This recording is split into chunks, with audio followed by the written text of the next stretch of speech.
آگے آپ نے بڑی پیاری بات فرمائی جو میری ساری تقریر کا لب لباب ہے، فَطِيبُوا بِهَا نَفْسًا، کہ خوش دلی کے ساتھ قربانی کرو۔ یہ رونے مت رہو کہ جانور مہنگے ہو گئے، گوشت بہت مہنگا ہو گیا، جانور سستے مل رہے۔ خدا کی قسم دنیا کی تمام چیزیں مہنگی ہو گئی، صرف قربانی کا جانور مہنگا نہیں ہوا۔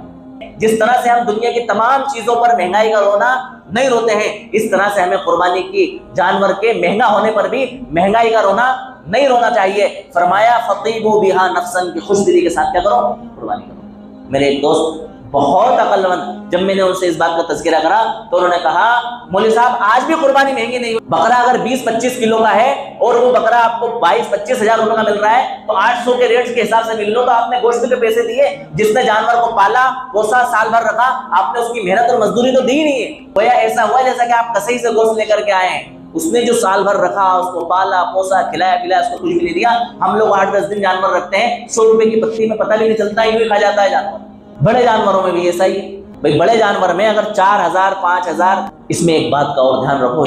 میں نے کہا نا کہ قربانی کے بارے میں ہمیں پتہ ہونا چاہیے، فَطِيبُوا بِهَا نَفْسًا، کہ قربانی خوش دلی کے ساتھ کرو۔ اس میں یہ بھی ہے کہ جہاں مہنگا حصہ مل رہا ہو آپ وہاں اپنی قربانی کرنے کا اہتمام کرو۔ کیوں؟ اس لیے کہ جہاں مہنگا حصہ ملے گا وہاں عمر صحیح ہوگا، تندرست ہوگا، صحت مند ہوگا، وزن دار ہوگا، اور ساتھ میں وہ 2 سال سے بڑا ہوگا۔ 1800 2000 2200،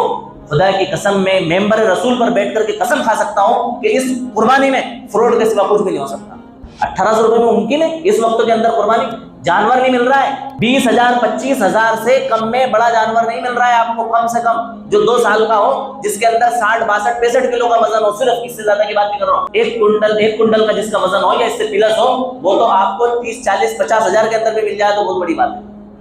اب اگر کوئی انسان یہ بات کہے کہ 1800 روپے میں ہم قربانی کر رہے ہیں، 2000 میں ہم قربانی کا حصہ دے رہے ہیں، 2500 روپے میں ہم قربانی کا حصہ دے رہے ہیں، وہاں سوائے دھوکے کے اور آپ کی قربانی ضائع ہونے کا آپ کو کچھ بھی نہیں مل سکتا۔ 2 سال کے جانور جس کی شرعی قربانی بنتی ہے، 2 سال کیا، اگر آپ کا جانور قربانی کے وقت میں 1 گھنٹہ چھوٹا بھی ہے جس وقت قربانی کی جا رہی ہے، 2 سال مکمل ہونے میں 1 گھنٹہ چھوٹا بھی اگر آپ کا جانور ہے، آپ کی قربانی ضائع ہو جائے گی۔ ہمارا دین کوئی ہنسی اور مذاق تھوڑی ہے، ہمارے دین نے ہمیں بتایا ہے کہ بڑے جانور جو عام طور سے جس جانور کی ہم قربانی ہم اپنے ملک کے اندر کرتے ہیں، اس کی عمر کم سے کم مکمل 2 سال ہونا ضروری ہے، اور اس کی پہچان بتائیے کہ 2 دانتی جانور ہونا چاہیے جس کے 2 دانت گر گئے ہوں۔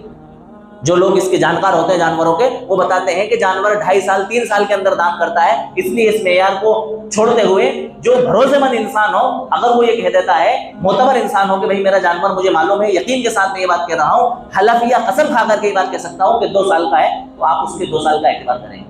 معتبر انسان ہونا چاہیے۔ فرمایا فَطِيبُوا بِهَا نَفْسًا، خوش دلی کے ساتھ اپنی قربانی کرو، اس خوش دلی پر آپ کو وہ انعامات ملیں گے جو انعامات میں نے اللہ کے رسول صلی اللہ علیہ وسلم کی احادیث میں آپ کو بتائے۔ اس لیے اور پھر اس قربانی کا اہم مقصد ہے اخوت، ہمدردی اور لوگوں کے ساتھ میں حسن سلوک۔ ہم جو جانور لاتے ہیں، خصوصاً بکرا لا رہے ہیں، دمبا لا رہے ہیں، اور بھیڑ یا مینڈا لا رہے ہیں، اسی طرح سے ہم جو ہے بکری بکرا جو بھی اس طرح کے جانور لا رہے ہیں جن کا گوشت مہنگا ہوتا ہے، کوشش کریں اس کے اندر کہ اس گوشت کو اپنے فریج میں اسٹور کرنے کی بجائے اس گوشت کے 3 حصے کریں، اس میں سے 1 حصہ آپ اپنے لیے مختص کریں، 1 حصہ اپنے عزیز رشتہ داروں کے لیے، چاہے تو آپ ان کو کچا پہنچا دیں یا اپنے گھر پر بنا کر کے ان کو کھلا دیں، اور 1 حصہ آپ ہر حال میں یہ کوشش کریں کہ ان لوگوں تک پہنچائیں جن کو پورے سال میں کبھی بکرے کا گوشت روزی اور نصیب نہیں ہوتا ہے۔ یہ قربانی کا مقصد یہ ہے کہ ان لوگوں تک آپ کا گوشت پہنچ جائے جن لوگوں کو کبھی بکرے کا گوشت نصیب نہیں ہوتا ہے۔ ہمارے وہاں یہ بڑا عجیب رواج چل پڑا ہے کہ جتنی بھی قربانی ہم کرتے ہیں، ہمارے ملنے جلنے والوں کو، عزیزوں کو تو ہم اپنے گھر پر بلا لیتے ہیں، ان کو کھلا دیتے ہیں، اور اس کے بعد جو گوشت بچتا ہے ہم اس کو فریج کے اندر اسٹور کر کے رکھ لیتے ہیں۔